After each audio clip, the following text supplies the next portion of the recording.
പിന്നെ അങ്ങോട്ടെല്ലാം പെട്ടെന്നായിരുന്നു. അച്ഛനമ്മമാർ ജോത്സ്യനെ പോയി കണ്ടു. ജോത്സ്യൻ പറഞ്ഞതനുസരിച്ച് 2 ദിവസം കഴിഞ്ഞ് മോതിരം മാറ്റം, അത് കഴിഞ്ഞ് നെക്സ്റ്റ് വീക്ക് കല്യാണം.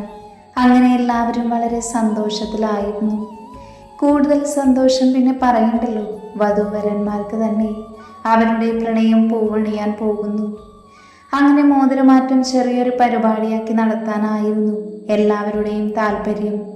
അതുകൊണ്ട് വേണ്ടപ്പെട്ടവർ മാത്രം കൂടി 50 പേരെ വിളിച്ചുള്ളൊരു പരിപാടി. പക്ഷേ ഇതൊക്കെ തീരുമാനമായിട്ടും ആമിക്ക് വലിയ സന്തോഷമൊന്നും കാണുന്നില്ല. അതെന്താണെന്ന് അന്വേഷിക്കാൻ തന്നെ അനുപമക്കവും തീരുമാനിച്ചു. ആമി എന്തോ ആലോചിച്ച് നിൽക്കുവാണ്. അഗ്നി ഓഫീസിലാണ് എന്നൊരു സമാധാനവും പെണ്ണിന്റെ മുഖത്തുണ്ട്. ആ ചുംബനത്തിനു ശേഷം ആമി പിന്നെ അവന്റെ മുന്നിൽ പോയി പെട്ടിട്ടില്ല. അതുകൊണ്ട് അവൾക്ക് ചെറിയൊരു പേടിയുമുണ്ട്.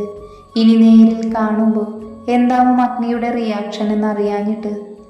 എന്നാലും പിണക്കം മാറിയല്ലോ എന്ന് സന്തോഷം ഉള്ളിൻ്റെ ഉള്ളിൽ കിടപ്പുണ്ട്. ചേച്ചി, പെട്ടെന്നാണ് അനു വന്ന് അവളുടെ തോളിൽ പിടിച്ച് കുലുക്കിക്കൊണ്ട് വിളിച്ചത്. അവളുടെ കൂടെ അക്കുവുമുണ്ട്. ഇനി അവൻ അനുവിൻ്റെ കല്യാണം കഴിഞ്ഞിട്ടേ പോകുന്നുള്ളൂ. അയ്യോ എൻ്റെ പൊന്നനു, ഞാൻ പേടിച്ചു പോയല്ലോ, ആമി നെഞ്ചിൽ കൈവച്ചുകൊണ്ട് പറഞ്ഞു. അങ്ങനെ അങ്ങ് പേടിച്ചാലോ എൻ്റെ അബി? അക്കു അവളെ കളിയാക്കിക്കൊണ്ട് ചിരിച്ചു. നീ പോടാ, നീ കാരണം ഞാൻ കുറെ ചീത്ത കേൾക്കേണ്ടി വന്നു അങ്ങേരുടെ കയ്യിൽ നിന്ന്.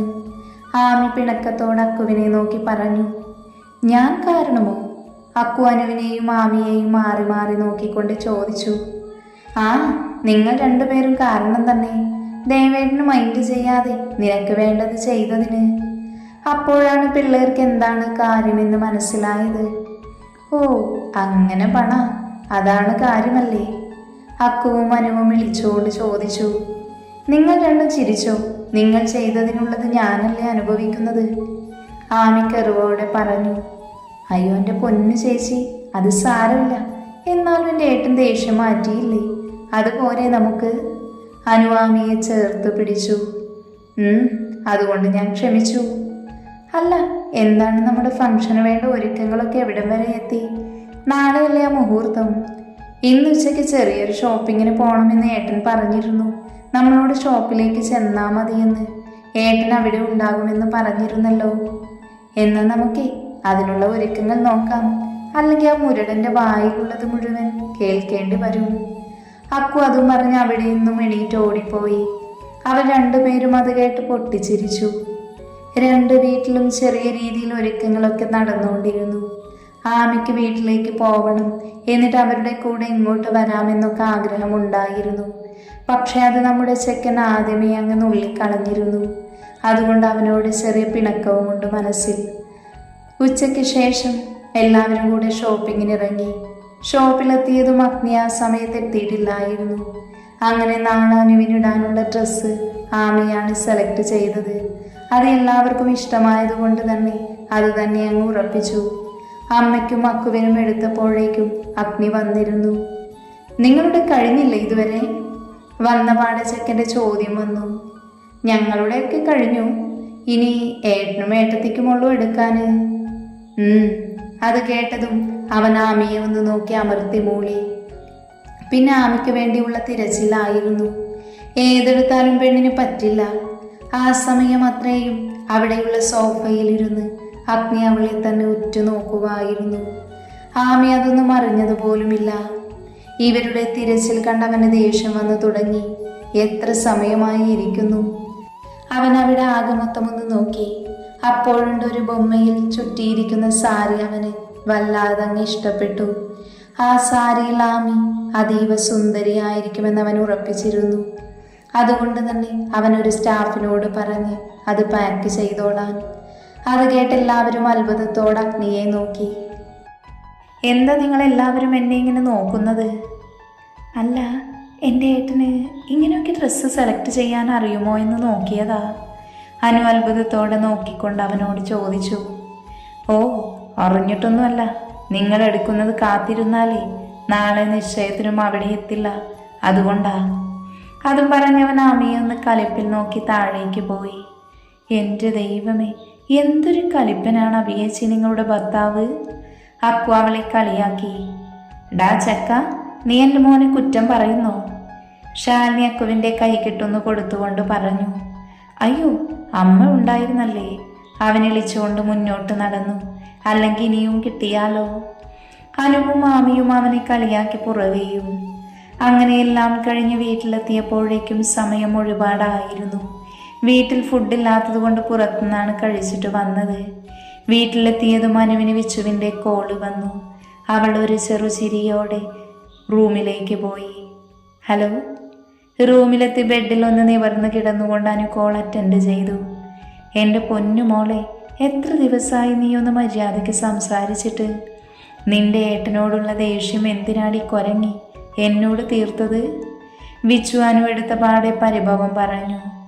എൻ്റെ പൊന്നു വിച്ചുവേട്ടാ, ഇനി എന്തിനാ അതൊക്കെ പറയുന്നത്? എല്ലാം കഴിഞ്ഞില്ലേ?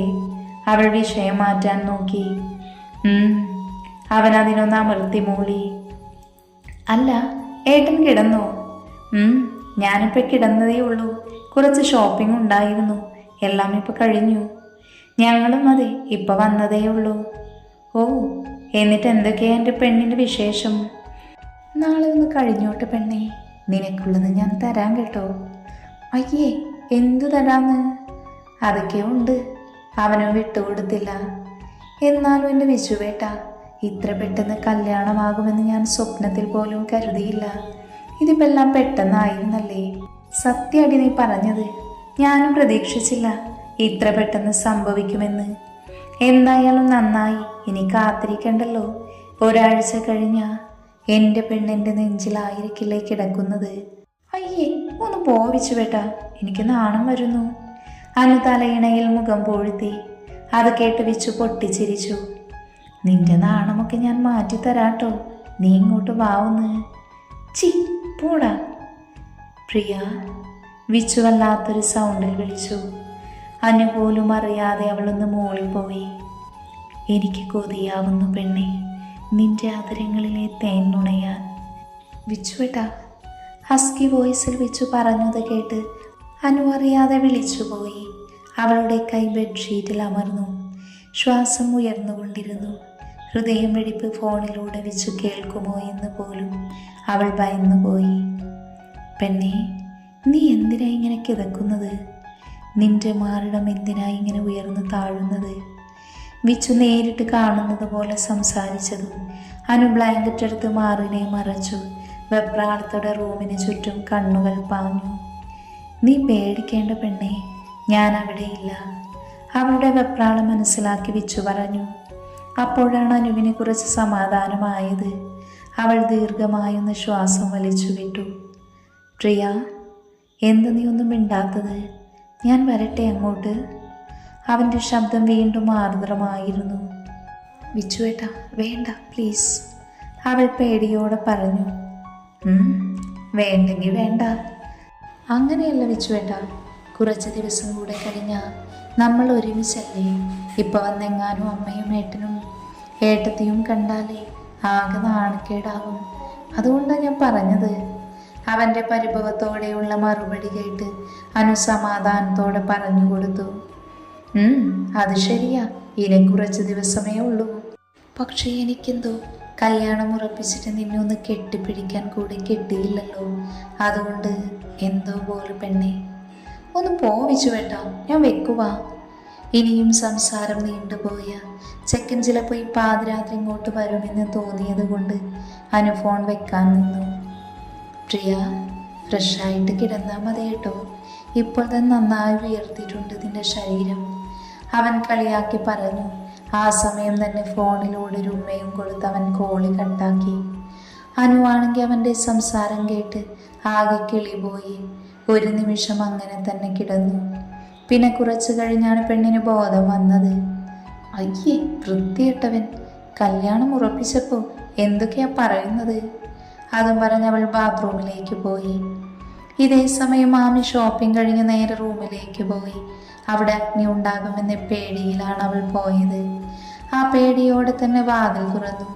അപ്പോഴാണ് ബാൽക്കണി ഡോറ് തുറന്നു കിടക്കുന്നത് കണ്ടത്. ഓ ഭാഗ്യം, അങ്ങേര് അവിടെയായിരുന്നു. അതും പറഞ്ഞവൾ ടവലെടുത്ത് അവൻ വരുന്നതിന് മുന്നേ തന്നെ ബാത്റൂമിലേക്ക് ഓടിക്കയറി. ഫ്രഷായി കഴിഞ്ഞാണ് പെണ്ണിന് ഓർമ്മ വന്നത് ഡ്രസ്സ് എടുത്തില്ല എന്ന്. എൻ്റെ ഈശ്വര, ഇനി എന്താ ചെയ്യുക? ദേവേട്ടൻ റൂമിൽ വന്നിട്ടുണ്ടാകുമോ? ഒരു നിമിഷം അവൾ ആലോചിച്ചു. പിന്നെ ഡോറിൻ്റെ അടുത്ത് ചെവി വെച്ച് നോക്കി. റൂമിൽ നിന്ന് വല്ല സൗണ്ടും കേൾക്കുന്നുണ്ടോ എന്നറിയാൻ. കേൾക്കുന്നില്ല എന്നറിഞ്ഞതും അവൾ സമാധാനമായി. അവൾ നെഞ്ചിൽ കൈവച്ച ആശ്വാസത്തോടെ ഡോറ് തുറന്ന് പുറത്തിറങ്ങി. നെഞ്ചിൽ നിന്ന് മുട്ടുവരെയാണ് ബാർട്ടവലുള്ളത്. അതുകൊണ്ട് തന്നെ അത് മുറുക്കെ പിടിച്ച് പതിയെയാണ് ആമി നടക്കുന്നത്. വാതിലടച്ച് തിരിഞ്ഞതും ബാൽക്കണിയിലേക്കൊന്ന് നോക്കി അവൾ. ഡോറടഞ്ഞ് കിടക്കുന്നത് കണ്ടവൾ പേടിയോടെ സൈഡിലേക്ക് നോക്കി. അപ്പോഴുണ്ട് കണ്ണുമിഴിച്ച് അവളെ തന്നെ ഉറ്റുനോക്കി നിൽക്കുന്നു നമ്മുടെ നായകൻ. സബാഷ് ജാങ്കോ, നീ അറിഞ്ഞു ഞാൻ പെട്ടു, ആമി അറിയാതെ മനസ്സിൽ പറഞ്ഞു.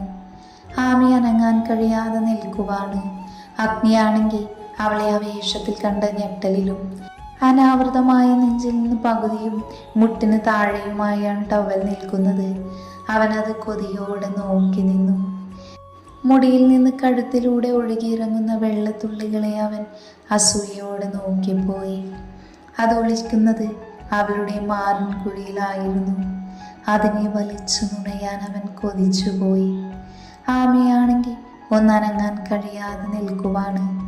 എന്ത് ചെയ്യണമെന്ന് പോലും അവൾക്കറിയുന്നുണ്ടായിരുന്നില്ല. അഗ്നി അവളുടെ അടുത്തേക്ക് വന്നു. ആമി പതിയെ ബാങ്കിലേക്ക് പോയി. ബാത്റൂമിലേക്ക് തന്നെ പോവാൻ നിന്നതും അവൻ അവളുടെ കൈ പിടിച്ചു വലിച്ച് അവൻ്റെ നെഞ്ചിലേക്കിട്ടു. ആമിയുടെ ശരീരം അവൻ്റെ നെഞ്ചിൽ തട്ടിയതും അവനിൽ നിന്നറിയാതെ ശീൽക്കാരം പുറത്തേക്ക് വന്നു. അവളുടെ പഞ്ഞിക്കെട്ട് പോലെയുള്ള ശരീരം അവൻ്റെ ദൃഢമായ നെഞ്ചിൽ ഞെരിഞ്ഞമർന്നുപോയി.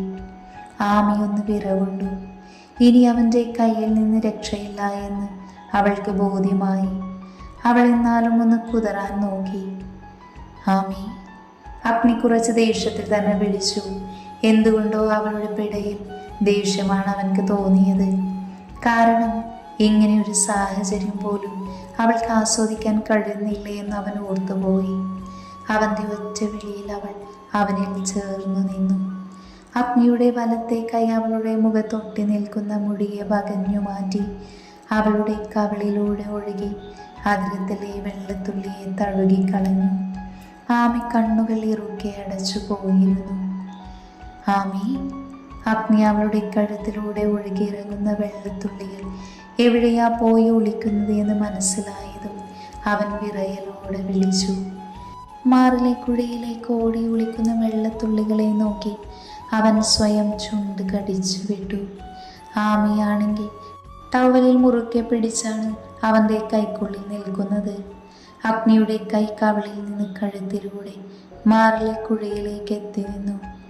ആമി ഒരു നിമിഷം സ്റ്റെക്കായി നിന്നു. ഇനി എന്താണ് അവൻ്റെ അടുത്ത നീക്കമെന്ന് പേടിച്ച്.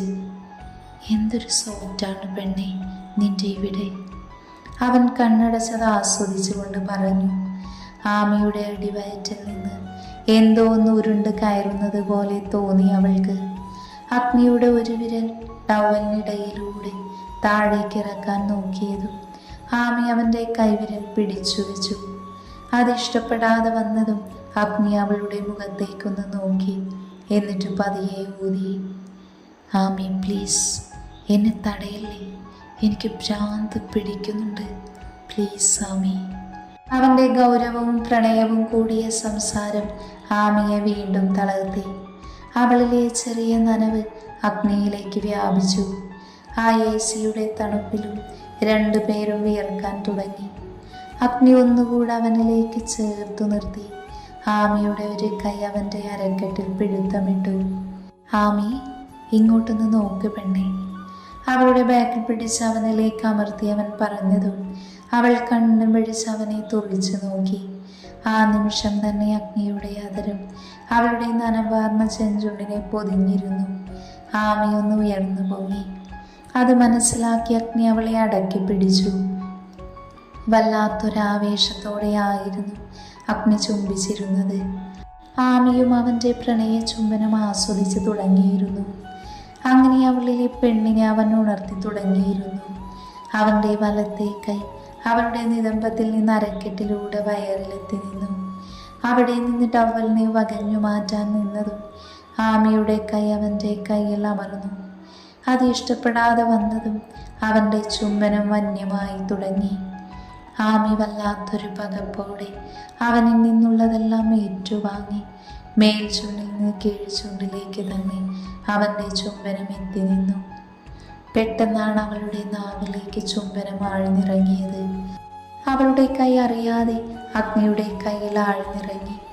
അഗ്നിക്കെന്തോ ഇനിയും പിടിച്ചു നിൽക്കാൻ കഴിയില്ല എന്ന് മനസ്സിലായതും അവളിൽ നിന്ന് പിന്മാറി ആമി ആശ്വാസത്തോടെ ശ്വാസമെടുത്തതും ആ നിമിഷം തന്നെ അവൾ വായുവിൽ ഉയർന്നു പൊങ്ങിയിരുന്നു.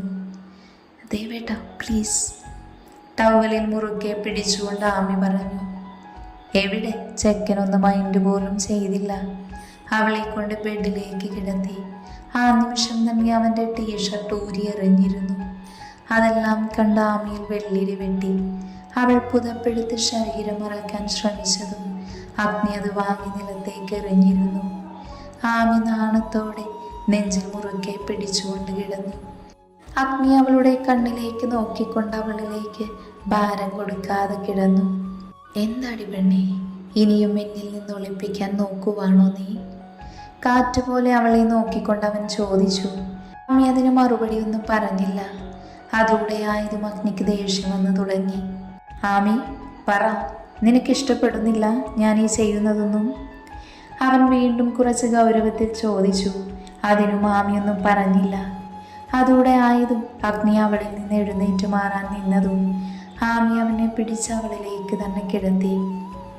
അങ്ങനെയല്ല ദേവേട്ട, എനിക്കെന്തോ ഒരു മടി, അല്ലാതെ വേറെ ഒന്നുമല്ല, അവൾ വിക്കി വിക്കി പറഞ്ഞു. അത് കേട്ടതും അഗ്നി ഒരു ചിരിയോടെ അവളുടെ മാറിലേക്ക് മുഖം പൂഴ്ത്തി. ആമിയുടെ നെഞ്ച് ബെഡിൽ നിന്നൊന്ന് ഉയർന്നു താഴ്ന്നു. അവൻ്റെ ചുണ്ടും നാവും അവളുടെ കഴുത്തിലൂടെയും മാറിലൂടെയും അലഞ്ഞു നടന്നു. ആമിയുടെ കൈ രണ്ടും ബെഡ്ഷീറ്റിൽ ഞെരിഞ്ഞുടച്ചു. ആമിയിൽ നിന്ന് ഷീൽക്കാരം പുറത്തേക്ക് വന്നു. അത് അഗ്നിക്ക് കൂടുതൽ അവളിലേക്ക് ഒഴുകിയിറങ്ങാൻ ആവേശമാണ് ഉണ്ടാക്കിയത്. അതുകൊണ്ട് തന്നെ അവൻ്റെ കൈയും കാലുമെല്ലാം അവളുടെ ശരീരത്തിലൂടെ ചലിച്ചുകൊണ്ടിരുന്നു. ആമി ബെഡിൽ കിടന്ന് പുളഞ്ഞുകൊണ്ടിരുന്നു. കുറച്ച് സമയത്തെ ചുംബനത്തിന് ശേഷം അഗ്നി അവളിൽ നിന്ന് പെട്ടെന്ന് മാറിക്കിടന്നു. ആമി ഒരു ഞെട്ടലോടെ അവനെ നോക്കി. ഇനി തൻ്റെ എന്തെങ്കിലും പ്രവൃത്തി അവനെ അലോസരപ്പെടുത്തിയോ എന്ന ചിന്തയോടെ. പോയി ഡ്രസ്സ് മാറി വാ, അവളുടെ നോട്ടം കണ്ട് അവൻ പെട്ടെന്ന് പറഞ്ഞു. ദേവേട്ട ഞാൻ ഏയ് വേണ്ട, ഇപ്പം നീ ഓക്കെ അല്ല എന്ന് എനിക്കറിയാം. നീ ഓക്കെ ആവുമ്പോൾ മാത്രം നമ്മുടെ പ്രണയം എല്ലാ അർത്ഥത്തിലും ഒന്നാവുകയുള്ളൂ. അതുവരെ ഇങ്ങനെ ചുംബനത്തിലൂടെ പോവട്ടെ പെണ്ണേ.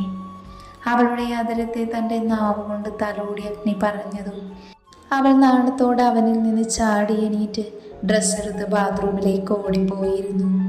അഗ്നി ഒരു ചിരിയോടെ അത് നോക്കിക്കിടന്നു. ഈ പെണ്ണിൻ്റെ ക്ഷമ പരീക്ഷിക്കുകയാണ്, അവളുടെ ബാക്കിലേക്ക് നോക്കിക്കൊണ്ട് അവൻ പറഞ്ഞു. ആമി വാഷ്റൂമിലെത്തി ഡോറടച്ചൊരു നിമിഷം നെഞ്ചിൽ കൈവച്ച് ആഞ്ഞ ശ്വാസം വലിച്ചു വിട്ടു. അപ്പോഴാണ് അവൾക്ക് കുറച്ച് ആശ്വാസമായത്. ഛേ, എന്തൊക്കെയാ ദേവേട്ടൻ കാണിച്ചത്? അയ്യേ, ഇങ്ങനെ ആയിരുന്നില്ല ഞാൻ അങ്ങേരുടെ മുന്നിൽ കിടന്നിരുന്നത്. മുന്നിൽ കാണുന്ന കണ്ണാടിയിലേക്ക് നോക്കിക്കൊണ്ട് അവൾ പറഞ്ഞു. അപ്പോഴാണ് പൊട്ടിയ ചുണ്ടും നീലിച്ച കഴുത്തിലെ പാടുമെല്ലാം കണ്ടത്. അതിലേക്ക് നോക്കും തോറും അവളുടെ കവിളിൽ ചോര തൊട്ടെടുക്കാൻ പാകത്തിനായിരുന്നു.